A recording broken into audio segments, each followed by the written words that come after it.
नमस्कार। आज का अपना टॉपिक है क्रांतिकारी गतिविधियाँ। इससे पहले हम राष्ट्रवाद का विकास के जो 2 चरण थे वो हम देख चुके हैं। तो आज का टॉपिक वैसे इम्पोर्टेंट होना है स्कूल व्याख्याता के लिए और पूरा प्रयास रहेगा कि अ, हर जो तथ्य है उसको ट्रिक से याद करवा देंगे, क्योंकि आप में से कुछ विद्यार्थियों के कमेंट आए थे कि आप ट्रिक से जो है वो बहुत शानदार याद रह जाता है। तो अपने मारवाड़ी में या जैसे भी बैठेगा, जहाँ जहाँ बैठेगी वहाँ ट्रिक का भी इस्तेमाल करेंगे। हो सकता है आपको कई कई जगह हंसी भी आए, परंतु याद हो जाएगा। ठीक है, और याद हुआ या नहीं हुआ वो अपना जैसे ऑब्जेक्टिव वाला वीडियो होगा ना, उसमें आपका मूल्यांकन हो जाएगा, पता लग जाएगा। तो देखो, क्रांतिकारी आंदोलन जो है उसके थोड़ी सी भूमिका की बात करें तो अंग्रेज यहाँ पे आ गए थे और अंग्रेज अत्याचार कर रहे थे यहाँ पे। तो अंग्रेज जब यहाँ अत्याचार कर रहे थे तो अत्याचारों के खिलाफ स्वाभाविक है कि लोगों के अंदर गुस्सा होता है, और वो जो क्रोध है जब वो प्रकट हो जाता है तो एक क्रांति, एक बगावत, एक विद्रोह के रूप में ले लेती है। 1857 में ऐसा विद्रोह हुआ था। उसके बाद में कहीं ना कहीं थोड़े बहुत निरंतर छोटे मोटे विद्रोह होते रहे, और उसी के बीच कुछ ऐसे युवा नौजवान थे जो अंग्रेज़ों के अत्याचारों को सहन करने के लिए तैयार नहीं थे, और उन्होंने बगावत की हथियार उठाए। हालांकि उनको पता था कि हम हथियार उठाएंगे तो परिणाम जो बहुत घातक होना था। अंग्रेज़ों की जैसे पुलिस के द्वारा चाहे उनकी पिटाई हो, भयंकर यातनाएं हो, इतनी यातनाएं होती थी कि यातनाओं से मर ही जाते थे। उसके अलावा काले पानी की भयंकर सज़ा वो हो, यानी जीवन को नरक बना देने वाली सज़ाएं थी। फिर भी भारतीय नौजवान क्रांतिकारी उनसे नहीं डरते हुए अंग्रेज़ों के खिलाफ उन्होंने आवाज़ उठाई और हथियार उठाए। कुछ तो जो है वो सेल्फ मोटिवेटेड थे, कुछ जो है वो उन्होंने साहित्य भी पढ़ा, रूस की क्रांति से प्रेरित हुए, फ्रांस की क्रांति से भी प्रेरित थे, और जो प्रमुख क्रांतिकारी या महान विद्वान लोग हुए उनके साहित्य को भी पढ़ा और उन्होंने हथियार उठाए। जैसे महाराष्ट्र वाला इलाका है तो सबसे पहले महाराष्ट्र में क्रांतिकारी गतिविधियां शुरू हुई। उसके बाद में बंगाल एक बहुत बड़ा केंद्र बन गया क्रांतिकारी गतिविधियों का। उनका ये मानना था कि जब वो लोग अत्याचार कर रहे हैं तो अत्याचारी का दमन करना या उसको सज़ा देना या उसको मारना गलत नहीं है। अगर मान लीजिए किसी अंग्रेज़ ने सैकड़ों लोगों को या हज़ारों लोगों को परेशान किया है या उनको कष्ट दिया है या कहीं किसी को मारा है, तो उसको फिर सज़ा और कौन देगा। तो क्रांतिकारियों ने प्लान बनाए और उनको गोले से उड़ाना या उनके ऊपर बम फेंकना, क्योंकि उनको ये था कि अगर अंग्रेज़ों को हम यहाँ से भगाएंगे नहीं, उनको हम उनके अंदर खौफ पैदा नहीं करेंगे, डर पैदा नहीं करेंगे, तो वो यहाँ से फिर ऐसे तो जाने वाले नहीं हैं। तो ज़्यादातर क्रांतिकारियों ने जो है फिर संगठन भी बनाए और उनके खिलाफ जैसे बम बनाना हो, पिस्तौल से गोली चलानी हो, तो इस प्रकार के उन्होंने जो है किया कार्य। तो इससे फिर क्या हुआ कि अंग्रेज़ों के अंदर एक बहुत बड़ा खौफ पैदा हो गया अंग्रेज़ों में। जैसे मान लीजिए कोई क्रांतिकारी है और उसको सज़ा सुना दी किसी जज ने, अब उस अंग्रेज़ जज की खैर नहीं थी, उसका ऊपर जाना तय था। तो इस प्रकार से क्या है कि उनके अंदर भी एक डर बैठ गया और उनको लगने लगा कि भारतीयों के ऊपर ज़्यादा दिन तक हम राज नहीं कर सकते। हालांकि इसी बीच एक अहिंसा का दौर चला, गांधीवादी युद्ध युग का। उसमें भी बीच बीच में जैसे जब जब गांधी जी का मान लो आंदोलन धीमा पड़ा या जहाँ कहीं भी गांधी जी से लोगों का थोड़ा मोह भंग हुआ, जैसे असहयोग आंदोलन अचानक बंद कर दिया या सविनय अवज्ञा बंद हो गया, तो उस दरमियान फिर वापस क्रांतिकारी गतिविधियों ने जोर पकड़ा। तो ये सब चीज़ें जो है होती रही। तो शांतिपूर्ण प्रार्थनाओं का दौर था एक, तो उदारवादी समय था, हमने देखा 1885 से 1905, और याचिकाओं का नरमपंथियों का समय था, तो वो लगभग चला गया। उसके बाद में जो गर्मपंथी आए थे उनका भी धीरे धीरे जैसे दमन भी हो गया। जैसे तिलक जी को जेल भेज दिया 6 साल, 1908 से 1914 मांडले जेल में रहे। उसके बाद में तिलक जी की भी मृत्यु हो गई 1920 में। लाला जी जो है उनकी मृत्यु हो गई थी कुछ समय बाद। तो ऐसे करके वो जो नेता थे, तो वो एक जो गैप आया बीच में उसको पूरा किया क्रांतिकारियों ने। तो जन आंदोलन जैसे स्वदेशी, तो स्वदेशी भी चला परंतु ज़्यादा नहीं चला।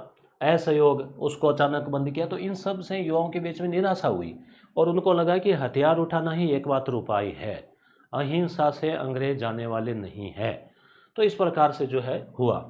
तो क्रांतिकारी राष्ट्रवाद को जन्म दिया। इनका मानना था कि बल का प्रयोग करने वाली ब्रिटिश सत्ता को केवल सशस्त्र बल, हथियार, पिस्तौल, बारूद, गोला इन्हीं से ही उखाड़ के फेंका जा सकता है। वो लोग इसे प्रेम से मानने वाले नहीं है कि भाई आओ हमें पीट दो, मार दो, आपका दिल चेंज हो जाएगा, हृदय परिवर्तन हो जाएगा, ऐसा उनका नहीं होना। ठीक है, तो अब इसका पहला चरण आता है जो 1890 से 1915 के लगभग माना जाता है। तो 19वीं सदी के अंत से, 19वीं सदी का क्या मतलब हुआ, 1800 से लेके 1900 का जो 100 सालों का समय है इसे कहते हैं 19वीं सदी। इसका अंत का मतलब हो गया 1885 में कांग्रेस पार्टी की स्थापना हुई थी, तो उधर उदारवादी युग चल रहा था, कुछ कुछ घटनाएं क्रांतिकारियों की भी चल रही थी, जैसे महाराष्ट्र में। तो महाराष्ट्र में क्रांतिकारी गतिविधियां, वासुदेव बलवंत फड़के, फड़के भड़के, फड़के जो ना भड़के ऐसे याद रख लेना, अंग्रेजों के अत्याचारों से फड़के भड़के सबसे पहले। तो इन्हें भारतीय सशस्त्र क्रांति का जनक कहा जाता है। इन्होंने रामोसी कृषक जत्था बनाकर, यानी किसानों का एक जत्था बनाया और अंग्रेजों के खिलाफ सशस्त्र विद्रोह किया, अंग्रेजों के ऊपर हमले किए। तो वासुदेव बलवंत फड़के सबसे पहले अंग्रेजों पे भड़के। ठीक है, याद रह जाएगा। तो ये आपको याद रखना, कहाँ पे, महाराष्ट्र में। अक्सर प्रश्न और उनका स्थान मिलाने का प्रश्न आ जाता है। उसके बाद में आ जाता है चापेकर बंधु। बंधु का मतलब भाई, ये दो भाई थे, ये भी महाराष्ट्र में थे, एक तो दामोदर और एक बालकृष्ण। वैसे कृष्ण जी के पर्यायवाची है दामोदर और बालकृष्ण, चापेकर। इन्होंने पुणे महाराष्ट्र में, क्या है, प्लेग फैला हुआ था। प्लेग एक बीमारी होती है जो शायद विषाणु जनित होती है, और इसमें पहले इतना इलाज भी नहीं था, तो बहुत बड़े स्तर पे लोग मारे जाते थे और अंग्रेज लापरवाही कर रहे थे। तो इस वजह से प्लेग कमिश्नर था रेंड और लेफ्टिनेंट था आयरस्ट, तो इनको गोली मारकर हत्या कर दी। तो ये भारत की पहली राजनीतिक हत्या मानी जाती है। राजनीतिक हत्या का मतलब हुआ कि भी दो अधिकारी हैं बड़े और वो लापरवाही कर रहे हैं, उनकी लापरवाही से लाखों लोग मारे जा रहे हैं, तो फिर उनको ठिकाने लगा दिया। तो ये हुआ चापेकर बंधुओं ने किया। तो देखो इसके आप ऐसे ट्रिक बना सकते हैं कि भाई ये जो है ना, ये एक तो है आयरस्ट और एक रेंड, तो इन्होंने कहा भाई आ रे, इधर आ। ठीक है, प्लेग में आप काम नहीं कर रहे तो आ रे, ऐसे बुलाया, तो आयरस्ट और रेंड, और इन्होंने आके बुलाया और उसको दाब दिया। तो दा से दामोदर, बै से बालकृष्ण। ठीक है, उसको दबा दिया, गोली से ट्रिगर दबा दिया। अब है विनायक दामोदर। ये तो केवल दामोदर बालकृष्ण चापेकर दो भाई है, और ये अलग है विनायक दामोदर सावरकर, वीडी सावरकर। तो ये भी एक क्रांतिकारी थे। और 1899 का जो टाइम था ना, वो अकाल का टाइम था, और दुर्भिक्ष, भयंकर दुर्भिक्ष पड़ा, जिसमें लाखों की संख्या में लोग मारे गए, लाखों पशु मारे गए, और उन सब के पीछे जिम्मेदार अंग्रेज़ों को माना गया, और बाकायदा वो जिम्मेदार थे, उनकी जो पॉलिसी थी, उनकी जो नीतियाँ थी। तो नासिक महाराष्ट्र में है, वहाँ पे 1899 में वीर सावरकर ने, वीर इनको कहा जाता है कार्यों की वजह से, वो नाम था विनायक दामोदर सावरकर। तो इन्होंने मित्र मेला की स्थापना की। नाम से लग रहा है मित्रों का कोई मेला होगा, परंतु ये केवल मेला नहीं था, बल्कि ये क्या था, ये संगठन था।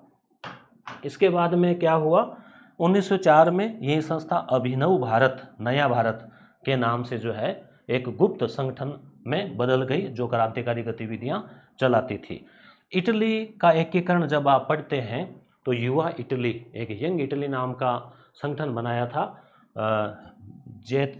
मेजिनी, जूसेपे मेस्सिनी, तो मेजिनी ने, तो उसी की तर्ज पर ही, उससे प्रेरित होकर इन्होंने ये संगठन बनाया था, जिसका उद्देश्य था कि लोगों के अंदर क्रांतिकारी भावनाएं भरना। ठीक है, तो वीडी सावरकर का अभिनव भारत और मित्र मेला।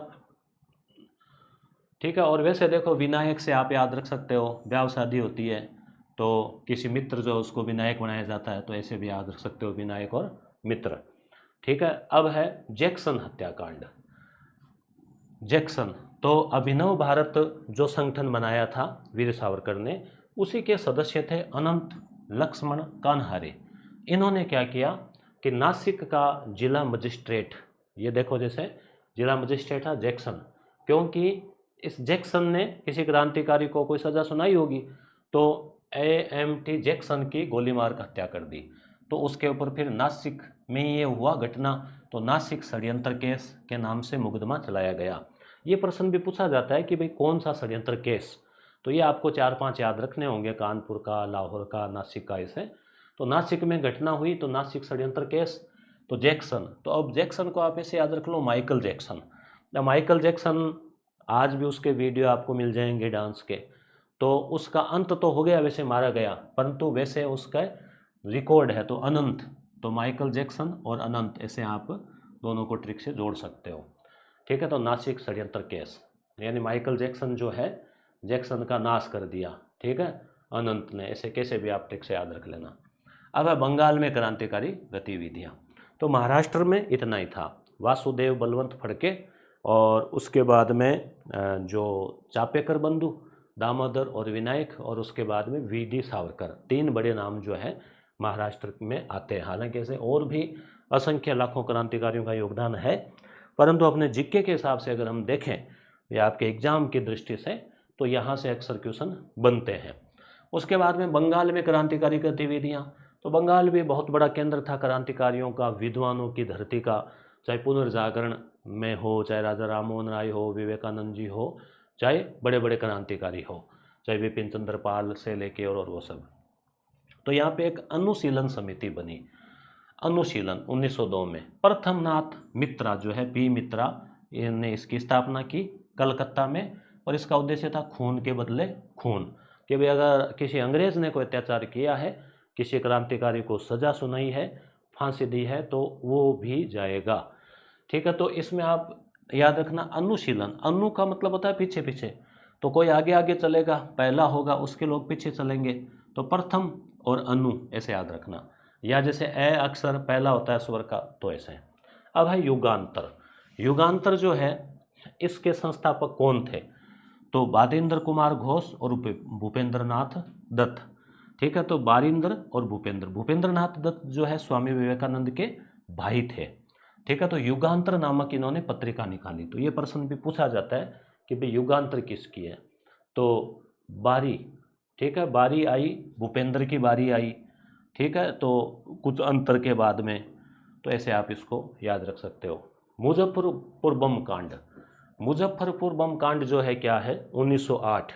1908 का समय आप 2 तरीके से याद रख सकते हो। 1907 में सूरत फूट आप याद रखते हो उसके अगले साल, और 1908 में ही जो है वो 1908 में ही ये मुजफ्फरपुर बम कांड हुआ था, और भी कोई घटना थी, चलो और देख लेंगे आगे। तो मुजफ्फरपुर बम कांड जो है 1908, हाँ 1908 में तिलक जी को जेल भेजा गया था, मांडले जेल में। ठीक है, तो खुदीराम बोस और प्रफुल्ल चाकी, ये 2 नौजवान युवक थे जो स्कूल कॉलेज में पढ़ते थे, और इन्होंने जो है मुजफ्फरपुर जो बंगाल में था उसका बदनाम जज था किंग्सफोर्ड, किंग्सफोर्ड था। बदनाम क्यों था, वो मतलब कोई भी छोटी बात होती तो क्रांतिकारियों को भयंकर भयंकर सजाएं सुनाता था। तो उसकी बग्घी, उसकी गाड़ी के ऊपर जो है बम फेंकने का प्लान था, इन्होंने बम फेंका किंग्सफोर्ड को उड़ाने के लिए, परंतु हुआ क्या, गाड़ी उसकी थी, उस दिन वो संयोग से उसमें बैठा नहीं था, उसमें बैठी थी दूसरी पार्टी, वो मारी गई। तो प्रफुल्ल चाकी है उसने, और खुदीराम बोस ने बम फेंका था। तो प्रफुल्ल चाकी ने तो फिर क्या है, उसको लगा कि भाई अब तो अंग्रेज पकड़ेंगे और बहुत सारे राज उगलवाएंगे, तो उसने जहर खा लिया, आत्महत्या कर ली। चाकी, प्रफुल्ल चाकी, मतलब चक्की याद रख लेना, चक्की होते ना, चक्की खुरमा, ऐसे, तो चक्की, आत्महत्या कर ली। और खुदीराम बोस जो था, खुदीराम को मात्र 18 वर्ष की आयु में फांसी दे दी, ये पकड़ लिया गया तो इसको फिर फांसी दे दी। तो इसमें हुआ क्या था, किंग्सफोर्ड जो है ना वो तो बच गया था, और दूसरा था कोई एक अंग्रेज जिसकी थोड़ी भावना ठीक थी भारतीयों के प्रति, दुर्भाग्य से वो मारा गया था उसमें। तो ये मुजफ्फरपुर बम कांड हुआ। तो इसको आपको याद रखना है, तो जैसे देखो चाक्की से याद रख लेना कि भाई चाक्की खाई, उसने चक्की खाई, खुदी ने खुद नहीं चक्की खाई। ठीक है, मुजफ्फर तो मुंह के अंदर चक्की खाई, और चक्की से फिर उसके बाद में जो है एक जने के कोई जहर बन गया और वो मर गया, ऐसे कोई ट्रिक से आप याद रख लेना इसको। अब है अलीपुर षड्यंत्र केस। अलीपुर वाला जो है वो मणिक तल्ला, कलकत्ता में बम बनाने का कारखाने पर छापा पड़ा। अब क्रांतिकारी क्या है कि अंग्रेज़ों को उड़ाने के लिए बड़ी मुश्किल से कहीं छुपा के बारूद लाते, फिर किसी स्थान पे उससे बम बनाने का प्रयास करते। परंतु कई क्या होते हैं, मुखबिर भी होते हैं पुलिस के, और कई भेदी होते हैं जो भेद खोल देते थे, पुलिस को सूचना दे देते थे। तो कलकत्ता में बम बनाने का कारखाना है, उसके ऊपर छापा पड़ा और कुछ लोगों को पकड़ा गया, जिसमें अरविंदो घोष, अरविंद फिर वो दार्शनिक बन गए, और वारिंदर घोष सहित 34 लोग गिरफ्तार हुए थे। तो वारिंदर घोष का तो आगे और भी नाम आएगा। तो 34 लोग गिरफ्तार हुए। अरविंद घोष को तो हालांकि बचा लिया गया था। चित्तरंजन दास, CR दास, देशबंधु चित्तरंजन दास, जिनके बारे में हमने पढ़ा था कि उन्होंने स्वराज पार्टी की स्थापना की थी 1923 में, ये वकील थे और इन्होंने बहुत अच्छी पैरवी की। तो अरविंद घोष तो इस केस से निकल गए, और उसके बाद में अरविंद घोष ने संन्यास ले लिया और वो पुडुचेरी चले गए, और वहाँ पे उन्होंने आश्रम बनाया और फिर वो दार्शनिक बन गए। और ये जो है घटना कहलाती है अलीपुर षड्यंत्र, इसको भी आप याद रखना, अलीपुर षड्यंत्र। अब बात आती है पंजाब और दिल्ली की। तो बंगाल में देखें तो अनुशीलन समिति हो गई, युगांतर हो गया, ठीक है, और ये बारिंदर देखो युगांतर में इनका नाम था, और मुजफ्फर बर्बरम कांड और अलीपुर। अब है पंजाब और दिल्ली। तो पंजाब के अंदर हम बात करें तो पंजाब का शेर कहा जाता है लाला लाजपत राय को। तो लाला जी थे, और लाला जी के एक रिश्तेदार और थे, ये भगत सिंह के चाचा जी थे अजीत सिंह। तो ये थे पंजाब से। तो अजीत सिंह जो है, इन दोनों ने मिलके भारत माता सोसाइटी की स्थापना की, और अजीत सिंह ने अंजुमन ए मुहिबान ए वतन नामक अखबार भी निकाला था। तो ये भी आपको याद रखना है, अजीत सिंह भी बड़े क्रांतिकारी थे। दिल्ली षड्यंत्र केस 1912, इसमें क्या हुआ था, रास बिहारी बोस, फिर वो बाद में जापान चले गए थे, और सचिंद्रनाथ सान्याल, इन्होंने वायसराय जो था भारत का सबसे बड़ा अंग्रेज अधिकारी लॉर्ड हार्डिंग्स, इसको उड़ाने का प्लान बनाया कि इस सबसे बड़े जो अंग्रेज अधिकारी है भारत का, उसको उड़ाते हैं। और हुआ क्या था कि भाई राजधानी चेंज हुई थी, कलकत्ता से दिल्ली लेकर आए थे। तो एक बड़ा जुलूस चल रहा था दिल्ली में, चांदनी चौक के आसपास, और हाथी के ऊपर जो है वायसराय हार्डिंग्स चल रहा था। अब आप सोचो कि उस समय अंग्रेज़ों का ज़माना है, 100 साल पुरानी बात, हाथी पे वो जा रहा है, चारों तरफ ज़बरदस्त पुलिस सिक्योरिटी है, और उसी बीच क्रांतिकारी वहाँ, अब इंडियंस है तो पहचाने भी आसानी से जा सकते हैं, वहाँ वो किस तरह से बम लेके पहुँच जाते हैं और उसके ऊपर बम फेंक देते हैं, और फिर बचकर भी भाग जाते हैं। तो एक बहुत बड़ा पुलिस को चकमा देने का एक बहुत बड़ा प्लान इनका था, तो उसको उड़ाने का भी प्लान था। तो ये पूरी प्लानिंग थी रास बिहारी बोस की। इसमें अपने राजस्थान के जोरावर सिंह भी शामिल थे।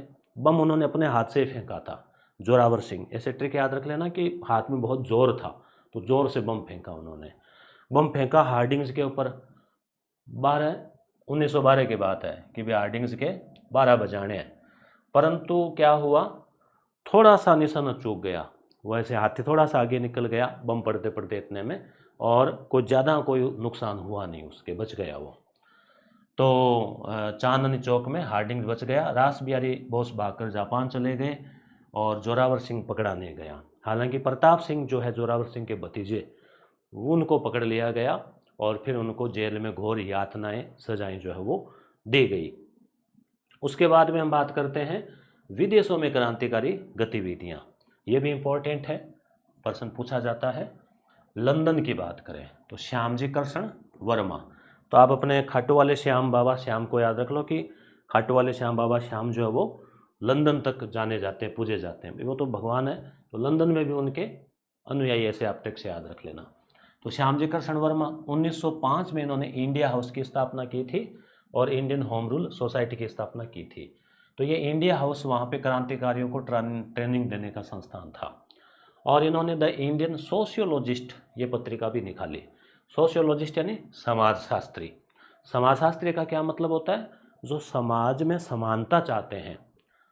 समाजशास्त्री तो वो हो गया समाजशास्त्र का ज्ञाता, परंतु समाजवाद क्या है, समाज में समानता लाना, भाई आर्थिक रूप से जो भेदभाव उसको समाप्त करना, ऐसी सरकार जो समाज में समानता लाए।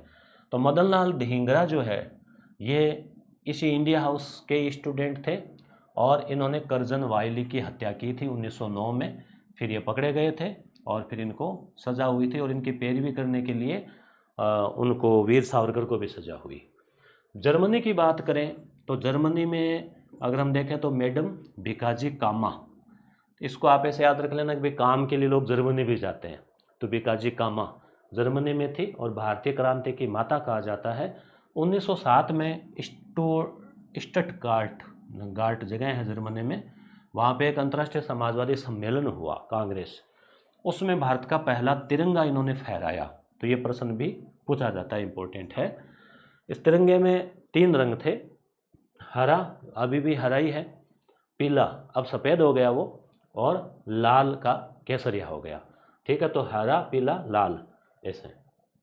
अमेरिका की बात करें तो अमेरिका में गद्दर पार्टी, गद्दर का मतलब होता है विद्रोह है, क्रांति। तो गद्दर, अब अमेरिका तो वैसे ही अभी कर ही रहा है, आपको पता ही है युद्ध गद्दर वगैरह। तो गद्दर पार्टी अमेरिका में 1913 में किसने, लाला हरदयाल और सोहन सिंह भाकना ने स्थापना की थी सैन फ्रांसिस्को में। उन्होंने सेना तैयार की तो ऐसे। और इसकी स्थापना, गद्दर पत्रिका भी निकाली, पहला अंक उर्दू में छापा। और इनका प्लान था कि वे 1915 में भारत में जो है एक क्रांति करनी है एक साथ, जैसे 1857 की क्रांति हुई थी ना, इस प्रकार से। परंतु फिर क्या हुआ कि कुछ भेदिए जो थे उन्होंने पहले इसकी सूचना अंग्रेजों को दे दी, प्लान फेल हो गया। कामागाटा मारू क्या था, एक जहाज थी जो कैसे, कामागाटा मारू कैसे, कनाडा, जो कनाडा जा रही थी वहाँ उतरने नहीं दिया, वापस भारत आई, ये घटना है। इससे भी क्या लोगों के अंदर एक क्रोध पैदा हुआ अंग्रेज़ों के प्रति। तो 1914 बाबा गुरदीप सिंह द्वारा किराए पर लिया गया था और जापानी जहाज़ था ये, और कनाडा में इसको जाना था वैंकूवर, वहाँ इसको उतरने नहीं दिया। तो वापस ये आया बज कलकत्ता, वहाँ पर इनके ऊपर गोलियाँ चलाई गई। तो इस वजह से एक बहुत बड़ा जो विरोध है अंग्रेज़ों के प्रति हुआ। अफगानिस्तान की बात करें तो 1915 में राजा महेंद्र प्रताप जो है वो वहाँ राजा बने अफगानिस्तान में, और राजधानी काबुल में भारत की पहली अस्थायी सरकार की स्थापना की। बरकतुल्ला इसके प्रधानमंत्री बने, यानी अंग्रेज़ों का शासन वहाँ से हट गया और ये स्थापित हुआ। तो London Shyamji Krishna Varma, India house America Ghadar party, Lala Hardayal Sohan Singh Bhakna, और कामागाटा मारू जहाज कनाडा गया था बाबा हरदयाल, और फिर ये बाबा गुरदीप, और अफगानिस्तान में महेंद्र प्रताप। ठीक है, अब आता है दूसरा चरण 1920 के बाद। ये पहले वाला चरण है, हमने देखा महाराष्ट्र में गतिविधियाँ, जैसे जो फड़के हैं, उसके अलावा चापेकर बंधु है, वीडी सावरकर है। फिर बंगाल में गतिविधियाँ जिसमें अरविंद घोष है, प्रफुल्ल चाकी है, खुदीराम बोस है, और उसके अलावा और कुछ जो घटनाएं घटी, बारिंदर घोष है, उनकी युगांतर अनुशीलन समिति इत्यादि। उसके बाद में हमने विदेशी गतिविधियाँ देखी जो 1915 तक लगभग हुई। उसके बाद में दूसरा चरण जो चला 1920 से आगे, तो असहयोग आंदोलन जो है वो 1922 में अचानक वापस ले लिया था। आपको याद होगा चौरी चौरा कांड हुआ था, और उस कांड में गांधी जी ने कहा कि भाई आंदोलन में हिंसा हो रही है, हम बंद कर रहे हैं। तो इससे जो लाखों युवा थे उनको लगा कि भाई ये जो बहुत बड़ा कदम जो उठाया गया वो निराशाजनक है, और युवा निराश हो गए कि भाई अब हमें कैसे आज़ादी मिलेगी। तो उन्होंने फिर कहा कि अहिंसा से आज़ादी मिलने वाली नहीं है, और उन्होंने हथियार उठा लिए, हथियार उठाने का सोचा। तो पुनः एक हथियारों की ओर मुड़ गया, और समाजवाद का भी इस पर गहरा प्रभाव देखा गया, क्योंकि 1917 में रूस में क्रांति हुई थी जिसमें साम्यवाद समाजवाद की स्थापना हुई थी। उससे भी प्रेरित थे, जैसे भगत सिंह है वो बहुत प्रभावित थे समाजवाद से। तो यहाँ पे 2 पार्टियों के नाम आते हैं, आप इसको अंग्रेजी में याद रखोगे, एक तो हरा और एक एस और लगा दो हसर, ये तो हो गया हरा, और ये हो गया HSRA हसर ऐसे। तो ये 2 पार्टियां जो है ये, और इनकी स्थापना वाले अक्सर प्रश्न पूछा जाता है। तो हरा जो है पार्टी, हरा मतलब हो गया H यानी हिंदुस्तान, R यानी रिपब्लिकन, और A यानी एसोसिएशन। रिपब्लिक का मतलब क्या हो गया, गणराज्य। गणराज्य यानी जहाँ का जो मुखिया है वो निर्वाचित होता है, वंशानुगत नहीं होता। जैसे भारत एक गणराज्य है। तो हिंदुस्तान रिपब्लिक एसोसिएशन हरा, HRA, स्थापना कहाँ हुई? कानपुर 1924 में। ठीक है, तो कान में कोई बात बताई कि कैसा कलर है कि हरा। ठीक है, चॉइस क्या है? हरे कलर की चॉइस। ठीक है, जैसे मैंने पेन का कलर भी यहाँ हरा चुना है, बहुत सारे कलर थे, तो कान में बताया चॉइस 1924 कान हरा, तो पार्टी की स्थापना चॉइस कानपुर। अब संस्थापक कौन कौन है? तो साचिंदर सान्याल, ठीक है, तो साची बताई, राम प्रसाद बिस्मिल, जोगेंद्र चटर्जी। इसको कोई भी आप ट्रिक बना लेना, जैसे कि राम ने जोगेश को साची बात बताई। ठीक है, तो ऐसे कोई भी आप ट्रिक, राम प्रसाद बिस्मिल हो गए, सचिंद्र सान्याल हो गए और जोगेंद्र चटर्जी हो गए, तीनों बड़े खतरनाक क्रांतिकारी थे। तो ये 3 आप याद रख लेना, ये संस्थापना करने वाले थे। सचिंद्र सान्याल की एक प्रसिद्ध पुस्तक भी है, बंदी जीवन। भाई जब इनको जेल में रखा गया तो जेल में किस प्रकार का कैसा एक नरक के समान जीवन हो जाता है और अंग्रेज किस प्रकार से भारतीयों को यातना देते थे, परेशान करते थे, वो सारा घटना उन्होंने बताई उसमें, और बहुत से और भी विचार लिखे। तो सान्याल, सचिंद्र सान्याल, तो साची से याद रख लेना, सत्य यानी साची मारवाड़ी में, तो साची बताया बंदी जीवन के बारे में। तो आप इसको बंदी जीवन सचिंद्र सान्याल याद रख लेना। जैसे क्रांतिकारियों की बाइबिल कहा जाता है, मतलब क्रांतिकारियों के लिए बहुत फेमस हुई ये पुस्तक, उसको वो पढ़ना चाहते थे। तो ये हरा याद हो गया, कानपुर चॉइस हरा, और साची बताया राम ने जोगी को, कोई भी ऐसे ट्रिक से। अब एक प्रमुख घटना आती है काकोरी ट्रेन डकैती, 9 अगस्त 1925। तो इसमें हुआ क्या था कि भाई अब क्रांतिकारी है, उनको हथियारों की ज़रूरत तो पड़ती थी, हथियार कहाँ से लाएं? विदेश से लाना इतना आसान नहीं था। तो उन्होंने सोचा कि जो अंग्रेज़ों के पास जो हथियार है, क्यों न वही लूट के उनके खिलाफ काम में लिया जाए। तो अंग्रेज़ों के हथियारों का और खजाना, जिसमें कुछ सोना चांदी था, सिक्के विक्के, वो मालगाड़ी में जा रहे थे, ट्रेन में। तो एक सुनसान स्थान आता काकोरी, यूपी में। उन्होंने सोचा कि इस स्थान पे इस ट्रेन को लूट के और वो हथियार और खजाना काम में ले लेंगे, और उससे फिर अंग्रेज़ों पर हमला करेंगे। तो ये घटना थी काकोरी ट्रेन डकैती। तो ये हरा के सदस्य थे सारे, तो आप इसे याद रख लेना, काकोरी है तो ट्रेन है उसके हरा रंग किया हुआ है, तो हरा के सदस्य थे। और सहारनपुर लखनऊ लाइन पर, ये लखनऊ के आसपास काकोरी गांव के पास, ट्रेन कौन सी थी? 8 डाउन ट्रेन, यानी 8, या तो ऐसे याद रख लेना कि 8, ठीक है, या फिर 8 बजे याद रख लेना कि 8 बजे। ट्रेन का नाम है 8 डाउन ट्रेन, को रोक कर सरकारी खजाने को लूट लिया। ठीक है, हथियार और खजाना लूट लिया। अब क्या हुआ कि कुछ समय बाद अंग्रेज़ों ने पकड़ लिया, क्रांतिकारियों को पकड़ लिया, क्योंकि देखो अंग्रेज़ों की पुलिस बहुत ज़्यादा थी, चप्पे पे थी, और क्रांतिकारियों के कई अपने यहाँ भेदिए भी थे जो सूचना दे देते थे। तो पकड़ लिए गए क्रांतिकारी और फांसी उनको दे दी गई, फांसी पे उनको लटका दिया गया, सीधी मौत की सज़ा। तो इसमें कौन कौन थे देखो, एक तो है राम प्रसाद बिस्मिल, तो वही जो हरा की स्थापना करने वाले थे। राम, ये प्रश्न पूछा जाता है अक्सर कि भी किन किन को कहाँ, तो इनको गोरखपुर जेल, तो देखो गो कहाँ रखा गया, ये प्रश्न भी पूछा जाता है। तो राम जो है, भगवान राम है, वो गोरख, भाई गाय की रक्षा करते हैं, ऐसे आप, वैसे कृष्ण जी है, पर यहाँ आप ट्रिक से याद रख लेना। अशफाक उल्ला खान है, तो इनकी फैजाबाद जेल थी, फैजाबाद, अशफाक उल्ला खान, ये पहले मुस्लिम क्रांतिकारी माने जाते हैं जो फांसी पर चढ़े। बाद में और भी संख्या रही, तो सबसे पहले इनका नाम आता है। रोशन सिंह, इनको नैनी जेल में रखा गया। देखो नैन यानी आंखें, आंखों को चाहिए रोशनी, तो रोशन नैनी जेल। और राजेंद्र लाहिड़ी को रखा गया गोंडा, तो राजेंद्र गोंडा, यहाँ ऊपर बिंदी है, इसमें बिंदी है। तो प्रश्न आ जाए आपके कि भाई किस क्रांतिकारी को किस जेल में रखा गया, तो आप यहाँ मिलान करने के हिसाब से आप इस ट्रिक से याद रख लेना। ठीक है, अब प्रश्न ये बनता है कि भाई किन लोगों को फांसी पे चढ़ाया गया काकोरी ट्रेन डकैती में, तो उसमें ऑप्शन में आ जाए भगत सिंह या चंद्रशेखर, तो वो नहीं है, क्योंकि आप याद करो चंद्रशेखर तो बाद में नोबल पार्क में उन्होंने गोली खाई थी, भगत सिंह को फांसी चढ़ाया गया था, तो ऐसे आपको थोड़े नाम ध्यान रखने हैं।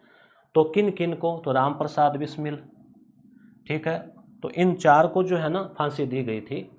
राम प्रसाद बिस्मिल हो गए राम, ठीक है, उसके बाद में राजेंद्र हो गए, राजेंद्र लाहिड़ी, एक हो गया रोशन, ठीक है, तो रा रो 3 तो ये है रा से, रे से शुरू होने वाले हैं। एक है अशफाकुल्ला खान, ठीक है, तो कोई भी आप इसकी ट्रिक बना सकते हैं, जैसे राम है वो राजी है, राम राजी, ठीक है, और खान रोशन, रोशनी की खान, तो कोई भी आप ट्रिक से याद रख सकते हैं कि भाई राम राजी है, रोशनी की खान है, भले फांसी हो गई परंतु इतिहास में अमर है।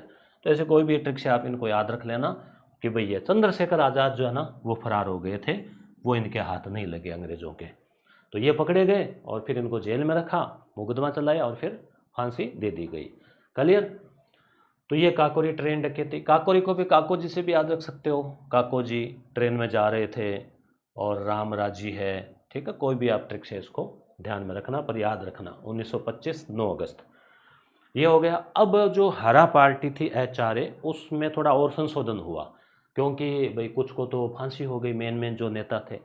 अब जो नए आए जैसे भगत सिंह, तो उन्होंने थोड़ा संशोधन किया इसमें, तो हरा से HRA से एस और लगा दिया। हिंदुस्तान रिपब्लिक पार्टी तो एसोसिएशन तो थी ये, और एस का हो गया सोशलिस्ट, तो हिंदुस्तान सोशलिस्ट, सोशलिस्ट का हो गया समाजवादी, रिपब्लिकन एसोसिएशन HSRA। तो हरा से हो गया हसर, इसमें नाम आ जाएगा भगत सिंह का, कि ये जो सोशलिस्ट नाम दिया ना ये भगत सिंह ने दिया। भगत सिंह रूस की क्रांति से बड़े प्रभावित थे और इन्होंने काफ़ी अध्ययन भी किया था समाजवाद का। तो वो 25 वो स्थापना है 24 कान में बात सुनाई, ये है 24 की फिर 28, 4 दूनी 8, 4 साल बाद, 4 अक्षर है 1 2 3 4, 4 दूनी 8, 28 में इसकी स्थापना हुई थी। फिरोज शाह है कोटला मैदान दिल्ली में, उसकी हुई थी कानपुर में, ठीक है, ये हुई दिल्ली में। संस्थापक चंद्रशेखर आज़ाद, उसमें इनका नाम नहीं आता, इसमें इनका नाम आता है भगत सिंह और सुखदेव। तो ये तीनों वैसे मित्र थे और फांसी भी इनको, सुखदेव को, भगत सिंह को सुनाई गई थी, तो ये इनके नाम आते हैं इसमें स्थापना करने वालों में। HRA में सोशलिस्ट शब्द जो है भगत सिंह के सुझाव पर ही जोड़ा गया था और उसी पार्टी का ये पुनर्गठन था। क्लियर। तो चंद्रशेखर आज़ाद, भगत सिंह और सुखदेव। अब बात आती है सैंडर्स के हत्याकांड की। तो अब क्या हुआ था कि आपको याद होगा, साइमन कमीशन भारत आया था 1928 में, उसका विरोध हो रहा था। तो लाला जी ने इसका विरोध किया, तो लाला जी पर लाठियां चलाई पुलिस वालों ने, जिसमें लाला जी की कुछ समय बाद मृत्यु हो गई। तो जो लाठी चलाने का आदेश देने वाला अफसर था, वो ऑफिसर था जेम्स स्कॉट। तो भगत सिंह ने कहा कि इस काट को काटेंगे, इस काट को मतलब इसको मारेंगे, मारने का प्लान था कि उसको छोड़ेंगे नहीं, कि भाई हमारे जो क्रांतिकारी है, नेता है, गुरु है लाला जी, उनकी हत्या का जिम्मेदार ये है स्कॉट, तो इसको हम जिंदा नहीं छोड़ेंगे, मारेंगे। उन्होंने प्लान बनाया, परंतु हुआ क्या कि वजह से प्लानिंग थी कि भाई अब वो बाहर निकलने वाला है, परंतु वो न निकल के आगे को दूसरा व्यक्ति निकल गया उससे, तो सैंडर्स जो था वो मारा गया। हालांकि सैंडर्स में भी 2 सैंडर्स थे, जैसे एक का नाम जो है वो JP सैंडर्स और एक केवल सैंडर्स, ऐसे कुछ अलग अलग थे। तो भगत सिंह वाले में करवा रखा है वैसे पूरा डिटेल से, जो कंप्लीट क्लासेज हिस्ट्री की है यस गुरु ऐप पे, तो उनमें आप देख लेना। नए टॉपिक मैं यूट्यूब पे करवा रहा हूँ और जो पहले से जो टॉपिक थे उसमें करवा रखे हैं पहले से, गत वर्ष के ही। तो गलती से JP सैंडर्स मारा गया, ठीक है। तो सैंडर्स को भले सांड से याद रख लेना, ठीक है, और वो मारा गया ऐसे। केंद्रीय विधानसभा बम कांड। अब जो केंद्र में जो विधानसभा है भाई, जैसे अभी पार्लियामेंट है ना, वैसे अब उसके अंदर जाना किसी भारतीय का, और वो भी क्रांतिकारी भगत सिंह जैसे का जाना, और अंदर अंग्रेज़ अफसर बैठे हैं, बाहर सिक्योरिटी भी है और अंदर अंग्रेज़ अधिकारी है, उनके अंदर जाना और ऊपर जो बालकनी होती है उसमें खड़े होना और फिर बम लेकर जाना, कोई मामूली बात नहीं थी, परंतु ये चले गए। तो 8 अप्रैल 1929 में भगत सिंह और बटुकेश्वर दत्त ये 2 जने गए थे। ये प्रश्न भी पूछा जाता है कि भाई बम फेंका तो कौन कौन थे, तो भगत सिंह का नाम तो लगभग सब जानते हैं, यहाँ कंफ्यूज हो जाते हैं कि भाई रोशन सिंह था कि राजेंद्र लाहिड़ी था, कौन था। तो बटुकेश्वर, आप ऐसे याद रखना, भगत सिंह अपनी पिछली जेब में बटुआ लेके गए थे, ठीक है, भगत सिंह के साथ में बटुआ था। तो बटुकेश्वर दत्त ये दोनों गए और पब्लिक सेफ्टी बिल एक चल रहा था और एक ट्रेड डिस्प्यूट बिल चल रहा था। उस बिल की मतलब वो जैसे बिल होता है ना कोई कानून, उसके ऊपर बहस होती है। तो उस दरमियान उन्होंने वो जो है वो बम फेंका, और बम कहाँ फेंका, जो खाली बेंच पड़ी थी पीछे उस पर, किसी अंग्रेज पे नहीं फेंका, किसी को मारना उद्देश्य नहीं था इनका। तो इन्होंने कहा था कि हम बहरों को सुनाना चाहते हैं, हम अंग्रेज़ों को दिखाना चाहते हैं कि भाई भारतीय अब चुप रहने वाले नहीं हैं, अब जो है अब आप जाग जाओ। तो ये एक तरह से दिखाना चाहते थे कि भाई हम कहीं भी पहुंच के कुछ भी कर सकते हैं, तो किसी को मारना उद्देश्य नहीं था। तो भगत सिंह को जो फांसी हुई थी वो इसलिए नहीं हुई थी कि भाई, क्योंकि यहाँ तो किसी की हत्या नहीं हुई ना, फांसी हुई थी इस वाले मामले में, सैंडर्स वाले मामले में। अब एक नाम और आता है जतिन दास का, बाघा जतिन भी इनको बोला जाता है। इनको क्या हुआ था कि लाहौर जेल में डाला गया और लाहौर जेल में इन्होंने भूख हड़ताल कर दी कि भाई खाना नहीं खाएंगे, क्यों अंग्रेज़ों ने बहुत सारे अत्याचार किए, तो उन्होंने अन्न खाना खाना छोड़ दिया। तो भूख हड़ताल की, तो लंबे समय तक खाना नहीं खाने के बाद में 64 दिन के बाद इनकी मृत्यु हो गई। तो एक बहुत बड़ी शहादत जो है मानी जाती है, इससे लाखों लोगों को प्रेरणा मिली और लाखों के अंदर जो एक अंग्रेज़ों के खिलाफ लहर चल पड़ी। उसके बाद में आगे देखते हैं, ये पीडीएफ आपको टेलीग्राम पे मिल जाएगी, रिवीजन करना चाहो तो, ठीक है। फिर आती है बात 27 फरवरी 1931, अल्फ्रेड पार्क, इलाहाबाद, यूपी के अंदर एक पार्क है अल्फ्रेड। उस पार्क में किसी ने सूचना दी कि चंद्रशेखर वहाँ छुपा हुआ है, तो पुलिस ने पार्क को घेर लिया और अनाउंस किया कि भाई अपने आप को हमारे हवाले कर दो। अब चंद्रशेखर सामने दो उपाय थे कि भाई या तो उनको हवाले कर दें, फिर अंग्रेज एक प्रोसेस में लेंगे, पिटाई करेंगे, यातना देंगे, फिर साथियों के नाम उगलवाएंगे, नाम नहीं बताए तो वैसे ही बुरी तरह से मारेंगे, और फिर लास्ट में फांसी होनी है। तो सोचा क्यों ना मुकाबला किया जाए। तो भगत सिंह चंद्रशेखर के पास में पिस्तौल थी, पहले उन्होंने गोलियां चलाई, पुलिस से मुठभेड़ हुई उनमें आपस में एक दूसरे पे, और फिर उसके बाद में जो है लास्ट गोली बची, तब उन्होंने खुद को गोली मार ली। तो इस प्रकार से चंद्रशेखर आज़ाद ने स्वयं को गोली मार ली। उन्होंने अपना नाम आज़ाद खुद ही रखा था और वो जीवन भर आज़ाद ही रहे, कभी अंग्रेज़ों की कैद में नहीं गए। तो फिर इस पार्क का अब नाम जो है चंद्रशेखर पार्क कर दिया गया है। तो 1931 की बात थी, 27 फरवरी। अब देखो मार्च 1931, अब चंद्रशेखर अंग्रेज़ों के हाथ नहीं आए थे, वो वैसे मारे गए, और अब बच्चे भगत सिंह और ये, इनको पहले जेल में डाल रखा था, पकड़ लिया था सैंडर्स वाले कांड में, और इनको भी फांसी दे दी गई। भगत सिंह, राजगुरु और सुखदेव, ये तीन नाम आप याद रखना, ठीक है। भगत सिंह, राजगुरु और सुखदेव, एक तो बटुकेश्वर का नाम इसमें नहीं है, ध्यान रखना, ठीक है।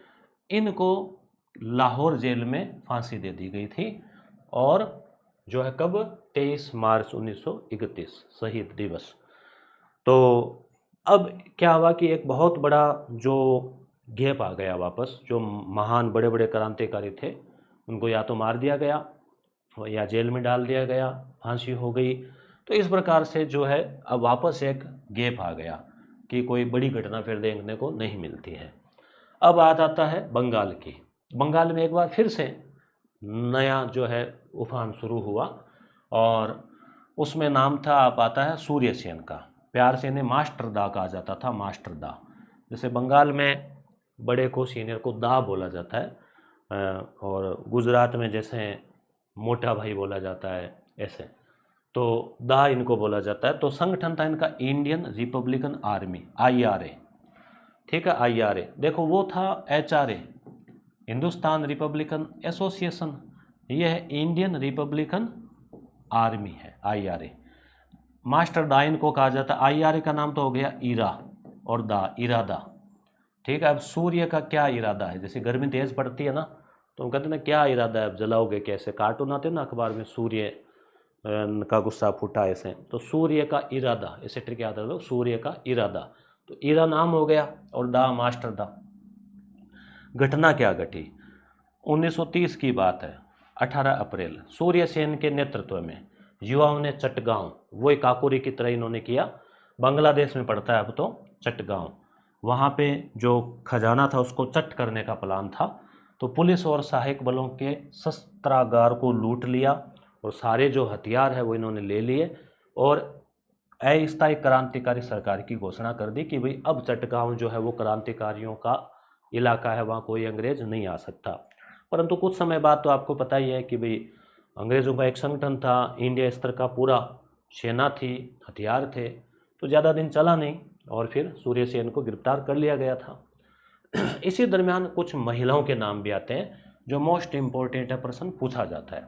और एक विश्वास और आपको दिलाता हूँ मैं कि भाई अगर इस टॉपिक से प्रश्न आएगा तो पूरी पूरी प्रबल संभावना है, पूरा विश्वास है कि अपनी क्लास से कवर हो जाएगा। अगर क्रांतिकारी में से कोई प्रश्न बनता है, आपके नया जुड़ा टॉपिक है, आ भी सकता है। तो महिलाओं की भूमिका की बात करें तो कल्पना दत्त, प्रीतिलता वाडेदार, इन्होंने यूरोपीय क्लब पर हमला किया।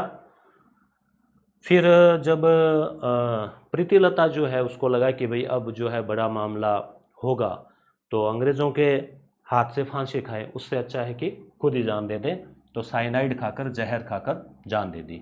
तो इसको आप ऐसे ट्रिक बना लो कि आप कल्पना करो कि आप सूर्य के सामने बैठे हो, ठीक है, सूर्य के सामने कल्पना करो कि प्रीति नाम की कोई महिला सूर्य के सामने बैठी है, ठीक है, और उसने भूल से जो है वो क्या है, कल्पना करो कि उसने कोई भूल से कुछ जहर खा लिया।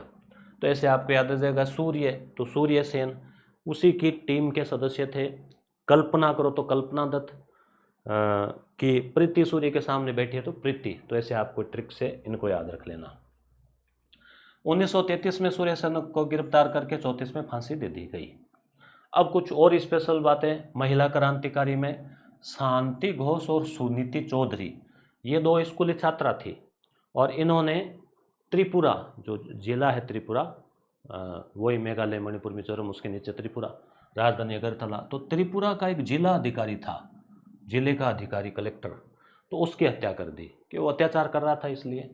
तो शांति घोष और सुनीति और त्रिपुरा, मतलब 3 आदमी थे ना, एक तो शांति थी, एक सुनीति थी, एक था जिला अधिकारी, तो 1 2 3 हो गए। तो 3 से आप ट्रिक याद रख लेना, 3 मतलब त्रिपुरा, त्रिपुरा की घटना थी। त्रिपुरा में भी शांति नहीं थी, ठीक है, वहाँ भी परेशानियाँ थी। तो शांति, सुनीति, त्रिपुरा। और एक नाम आता है बीना दास, तो बीना दास ने भी बिना बताए, बीना दास बिना बताए गोली चला दी, ऐसे ट्रिक याद रखना। कलकत्ता विश्वविद्यालय में जब वो डिग्री दी जाती है उसे दीक्षांत समारोह बोलते हैं, कि दीक्षा का अंत हो गया और उनको प्रमाण पत्र दिया जाता है, को टोपी वोपी पहनाते हैं, वो दीक्षांत समारोह बोलते हैं। तो वहाँ पे जो गवर्नर था वे अंग्रेज अफसर था और अंग्रेज़ों के प्रति लोगों में घृणा थी कि भाई वो भारतीयों पर अत्याचार कर रहे थे। तो बीना दास ने क्या किया कि भाई वो जैसे डिग्री लेने के लिए गई तो पिस्तौल छुपा के गई और सीधा उसको उड़ा दिया गवर्नर को। तो बीना दास भाई बिना बताए गोली चला दी, बता के चलाएगा तो साइड में हो जाएगा ना। तो ऐसे आप याद रखना ट्रिक से। बीना दास हो गया नाम, प्रीतिलता का हो गया, वो साइनाइड खाया, और सूर्य के सामने आप कल्पना करो तो सूर्यसेन, कल्पना दत्त, प्रीतिलता, और उसके अलावा शांति, त्रिपुरा, सुनीति और बीना दास। तो ये आपको नाम याद रखने हैं। उसके बाद में प्रमुख पुस्तकों की बात करें तो बंदी जीवन के बारे में साची साची बताया तो सचिंद्र सान्याल, भवानी मंदिर अरविंद घोष, अरविंद का मतलब होता है कमल, तो मंदिर में कमल चढ़ाए जाते हैं, तो इनकी किताब हो गई। द फिलोसॉफी ऑफ बम, यानी बम का दर्शन, कि भाई बम क्या है, कैसे बनाया जाए और बम क्यों ज़रूरी है, जो कुछ भी इसमें रहा हो, फिलोसॉफी ऑफ बम, तो यह भगवती शरण बोहरा की। तो देखो बम का दर्शन, बम भगवती चरण, तो भगवती यानी भगवान के चरण, चरणों में, अब क्रांतिकारी तो फूल थोड़ी चढ़ाएंगे, बम ही चढ़ाएंगे, तो चरण में बम, ठीक है, ऐसे आप ट्रिक से याद रख लेना। राम प्रसाद बिस्मिल का नारा क्या था? राम प्रसाद बिस्मिल, काकोरी ट्रेन डकैती, उसमें उनका नाम आया था, किया था, उसके मुख्य सूत्रधार थे। फांसी हो गई, फांसी में नाम आपको याद होंगे चारों, राम प्रसाद बिस्मिल, फिर आसिर राजेंद्र, फिर रोसे रोशन और अशफाक उल्ला खां। तो राम प्रसाद बिस्मिल का नारा था, सरफरोशी की तमन्ना अब हमारे दिल में है, देखना है जोर कितना बाजुए कातिल में है, कि भाई हमें अपने जान देने की पूरी तमन्ना, अब देखते हैं अगले में कितना क्या है। अब राजस्थान की बात करते हैं थोड़ी सी कि भाई अर्जुन लाल सेठी ये जयपुर के थे। इन्होंने वर्धमान विद्यालय है उसकी स्थापना की थी, शायद 1905 होना चाहिए। क्रांतिकारियों को वहाँ ट्रेनिंग दी जाती थी और इन्होंने कहा था भाई इनको अंग्रेज़ों ने नौकरी दी थी, कोई पद पे थे ये, तो उन्होंने पद ठुकरा दिया। इन्होंने कहा कि भाई अर्जुन लाल सेठी अगर नौकरी करेगा तो अंग्रेज़ों को फिर भारत से बाहर कौन निकालेगा। एक आता है बारठ परिवार जो कि भीलवाड़ा के शाहपुरा के थे, जिसमें केसरी सिंह बारठ का नाम आता है, उनका भाई था जोरावर सिंह बारठ और केसरी सिंह जी का लड़का पुत्र था प्रताप सिंह बारठ। तो ये पूरा परिवार जो है वो शहीद हुआ था। केसरी सिंह बारठ है, उन्होंने 1910 में वीर भारत सभा की स्थापना की और चेतावनी रा चुंगट्या ये एक कविता लिखी, 13 सोरठे मेवाड़ के महाराणा फतेह सिंह को भेजे थे जब वो दिल्ली दरबार में जा रहे थे 1903 में शामिल होने के लिए। फिर उनको बड़ा व्यंग्य लगा इनमें तो वापस आ गए। प्रताप सिंह बारठ इनके पुत्र थे। बनारस षड्यंत्र केस, बनारस मतलब बना दिया इन्होंने, झूठा षड्यंत्र बना बनारस, और केस में इन्होंने फंसा दिया और बरेली जेल में, बरेली रेली, ठीक है, बरेली कैसे ट्रिक से याद रखना, इतनी घोर यातनाएं दी कि इनकी मृत्यु हो गई। इन्होंने कहा कि भाई मैं अपनी माँ को हंसाने के लिए हजारों माताओं को रुलाना नहीं चाहता। कि भाई इन्होंने, अंग्रेज़ों ने कहा ना कि भाई आपको यातना दी जा रही है, आपकी मार हो रही है, तो इन्होंने कहा कि भले ही कुछ भी हो परंतु मैं साथियों के नाम नहीं बताऊंगा अन्य लोगों के। जोरावर सिंह बारठ लॉर्ड हार्डिंग्स पर बम फेंकने वाली घटना में इनका नाम आता है। मैंने आपको ट्रिक बताई थी कि रास बिहारी बोस का प्लान था और जोर से बम किसने फेंका, जोरावर सिंह ने। तो दिल्ली में शामिल थे, जीवन भर पकड़े नहीं गए। राजस्थान के चंद्रशेखर आज़ाद इनको कहा जाता है। उसके बाद में सचिंद्र सान्याल, साची साची बंदी जीवन, भगत सिंह मैं नास्तिक क्यों हूँ, इनकी किताब है। छोटी सी किताब है, 20-25-30 पेज की होगी या 50 पेज की होगी, आपको PDF भी मिल जाएगी, ठीक है, गूगल पे आप सर्च करके इसको पढ़ सकते हो। भाई ये नास्तिक थे। नास्तिक का मतलब जो ईश्वर को नहीं मानता। तो इन्होंने कहा कि भाई मैं ईश्वर को नहीं मानता, क्यों नहीं मानता, तो इन्होंने उसमें अपने तर्क दिए हैं कि भाई ईश्वर है या नहीं है तो क्यों नहीं है। और वैसे जो है साम्यवादी यानी कि कार्ल मार्क्स है और साम्यवाद से प्रभावित थे। साम्यवाद भी नहीं मानता ईश्वर को, धर्म को। साम्यवादी कार्ल मार्क्स का कहना था कि धर्म जो है वो अफीम की गोली की तरह है। वो अपने अपने अलग अलग विचार है, परंतु ये किताब अच्छी है, आप चाहो तो पढ़ सकते हो। बम का दर्शन, तो बम चरणों में तो भगवती चरण। कल्पना सूर्य सेन के साथ चटगांव में, कल्पना करो आप सूर्य के सामने बैठे हुए, ट्रिक बताया था आपको। मैडम भिकाजी कामा 1907 स्टार्ट में वो तिरंगा फहराए, भारतीय क्रांति की माता कहा जाता है।